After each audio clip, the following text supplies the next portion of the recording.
What's good, YouTube? It's your boy Charles Enoch. Y'all already know we back with another Invest in Myself episode. So let's run the intro.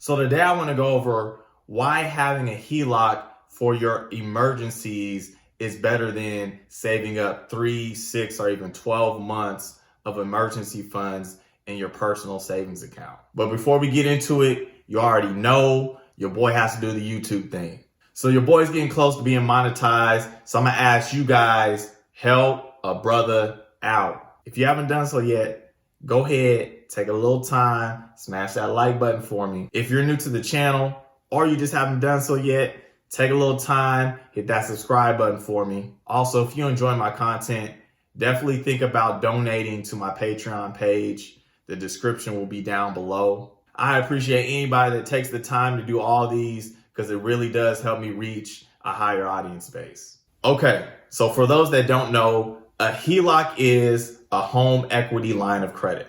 This means that you're pulling equity from out of your house in the form of cash. So for example, if I owe $200,000 on my house, but my house is worth $400,000, that means that I have $200,000 in equity.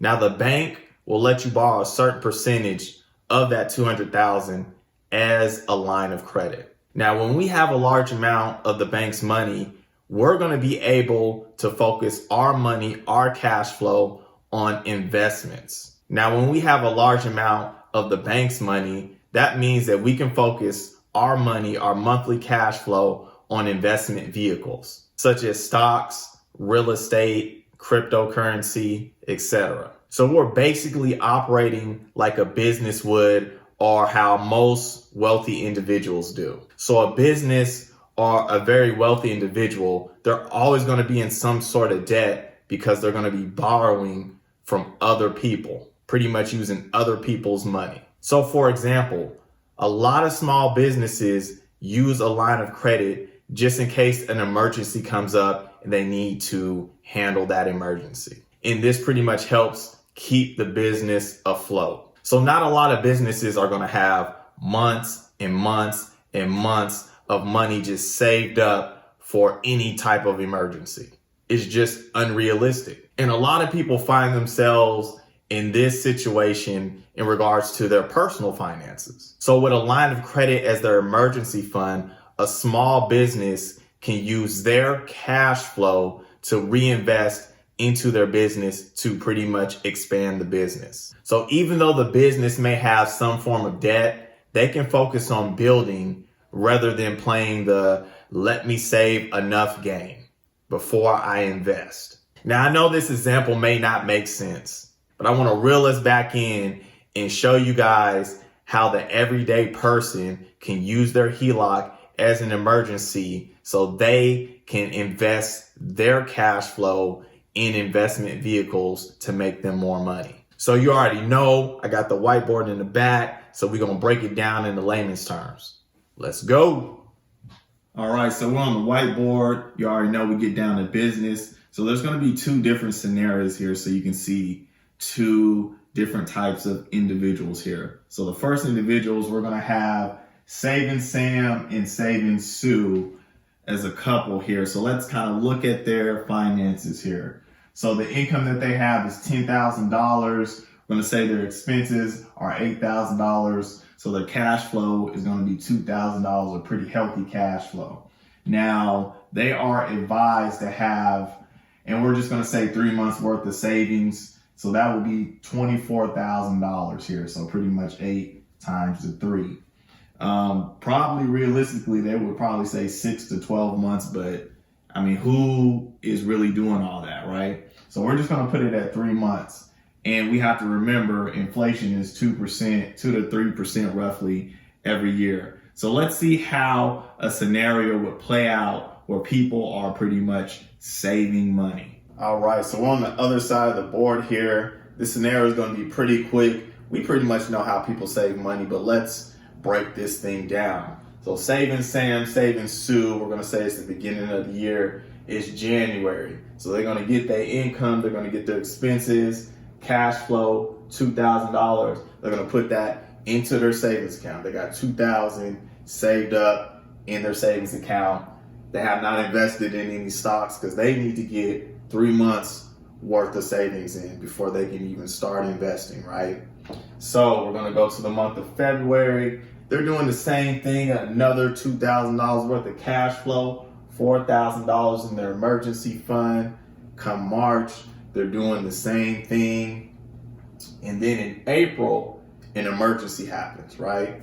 And we're going to say the emergency is $4,000.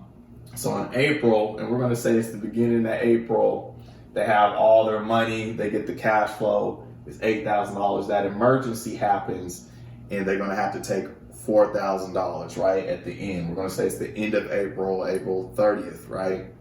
So when it comes to May, instead of them having $10,000 in savings, they're going to use 4 of that $10,000 to get $6,000 in their emergency fund. So they had to take a back step because an emergency happened. They had to dip into that emergency fund, which means that it's going to take them even a longer time to get 3 months worth of savings, which means that they're not investing. They're not building any type of wealth, right? So we're going to go to the month of June. They're going to get their $2,000 cash flow, get back to $8,000. July, they're going to get up to that $10,000. August, they're going to get to the $12,000, and we're going to say the end of August. Another emergency happens. Let's say birthdays and different stuff happen, right? They're going to have to spend $4,000 of the money that they saved up. So if we go in the month of September, they would have $14,000, but since that $4,000, they're only going to have $10,000. So they're taking a back seat again, and they still haven't invested in stocks, right? So we're going to go to the month of October. They're putting their $2,000 in. They got $12,000 now. November, they got $14,000. December, they got $16,000. And let's say the end of December, they got Christmas, they got all this stuff. Emergencies happen. Another $4,000 hits them, right? So at the end of the year, Saving Sam, Saving Sue, they saved $12,000. But with the inflation, if we do the 2% of that $12,000, that's $240. We're going to have to minus from there. So the amount that they realistically save, because this $12,000 isn't $12,000 next year, it's really $11,760. So that's how much they saved. They didn't invest anything, and investments build wealth. So they're not wealth building, right? They're just saving money, and then they actually lost $240 too at the end of the year. So this is what most people are doing. And this is not what businesses do or what wealthy individuals do. They never just save all their money like that because it's not making them money. So we're going to go and see another scenario of how we would borrow the bank's money, pretty much the HELOC, and the HELOC would be our emergency fund. And then we would be using investment vehicles to build our money and to build our wealth. So let's take a look at that. All right. So now we're on the different scenario here. We got a different couple. We're going to have HELOC Henry and HELOC Helga. So let's kind of look at their income. It's pretty much going to be the same, right? So their income is $10,000 every month. Their expenses are going to be $8,000, which leaves them at a cash flow of $2,000. Now, Henry and Helga, they use the equity in their house, and we're going to say that their HELOC is $200,000. So let's see how this scenario maps out, where they use their HELOC as their emergency fund, in their cash flow, their actual money, they're going to be investing in stocks as their investment vehicle. All right, so we're on the other side of the board here. So let's see how this scenario breaks down with HELOC Helga and HELOC Henry. So month of January here, again, they're going to get their income, expenses, and their cash flow of that $2,000. So their emergency fund or their savings account, they don't throw anything in there. Their HELOC's at 200,000. There's no emergency, and they're going to throw their 2,000 into the stock market, into stocks. And we're just going to assume that they're going to make a 10% return because that's pretty much the average for the stock market or whatnot. So they got 2,000 in stocks for the month of January. February, going to be the same thing. They're not putting no money away for emergencies. They're using that HELOC for emergencies. Now they got $4,000 in stocks. And then March, same thing. And now April comes, right? And they're going to have an emergency of $4,000. They're going to use the HELOC money, and they're going to use $4,000 out of that HELOC money. Now, for the month of April, they're still going to put their $2,000 of cash flow into the stocks, right? And then they're just going to use the $4,000 from the HELOC. Now, when it comes to May, now they're going to put back into the HELOC. So the HELOC was at 96, now it's at 198. So that $2,000, instead of investing into the stocks, they're going to fill that HELOC back up. So remember that $8,000 is still growing. That's an investment, right? So at least they're investing in building wealth while paying the HELOC off and back, right? So we're in the month of June, and the HELOC now is back to that $200,000 because they used their cash flow, built it back up. So we're going to look at the month of July, and it's back up to the $200,000. They're going to have another emergency of $400,000 or $4,000. But for that month, they're going to use their cash flow to invest into the stocks again. So they're going to have $10,000, right? So in the month of August, their HELOC is going to be $196,000 because remember they had to use the $4,000 for that emergency. Now this individual is going to get a little more aggressive. They're wanting to build their stocks, right? So that $2,000, instead of putting it on the HELOC, they're going to put it in the stocks because the stocks is growing that 10%, and the HELOC, we're going to say, usually on a HELOC, you're going to get less than 10% because the house is equity here. So they're banking on, hey, my $12,000 in the stocks are going to grow faster than the interest in the HELOC. Now for next month, for September, now they're going to start paying back that HELOC, right? So the $2,000 that they have, they're going to put that onto the 196, which is going to make it 198K. That means that they can't put any money into the stocks, but remember, they're going up and down, and again, we're going to say the average is going to be the 10% for the year. So then come next month, October, they're going to fill that HELOC all the way back up to the 200,000 by using their 2,000 for the 198.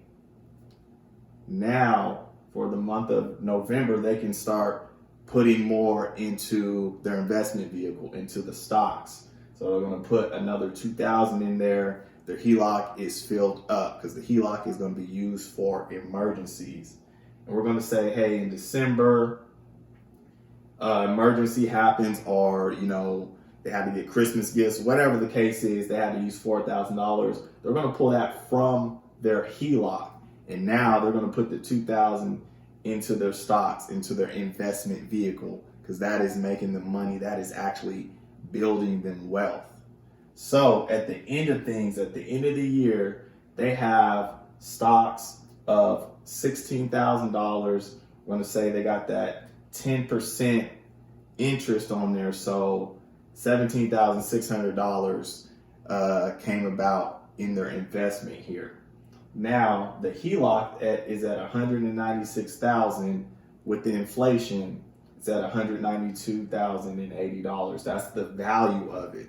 So that means that the 200,000 or the 196,000 realistically is not that. That means that it is actually easier to pay off because the bank's money went down. Your money is in the stocks and it's going up. So it's going to be easier to pay this down because the value of it is lower. So come next year, You're going to put that $2,000 on it, put another $2,000. That means that it's going to be back to full. So one thing that we have to remember is with inflation, who cares if the bank's money goes down? Who cares? It's not your money. Your money beat inflation. We don't care if the bank's money doesn't beat inflation, right? So that's the good thing of using the HELOC as the emergency funds and not your money in the savings account, because you're losing money. I'd rather have the bank's money. They lose money because of inflation, and my money, I'm putting it into an investment vehicle and building money.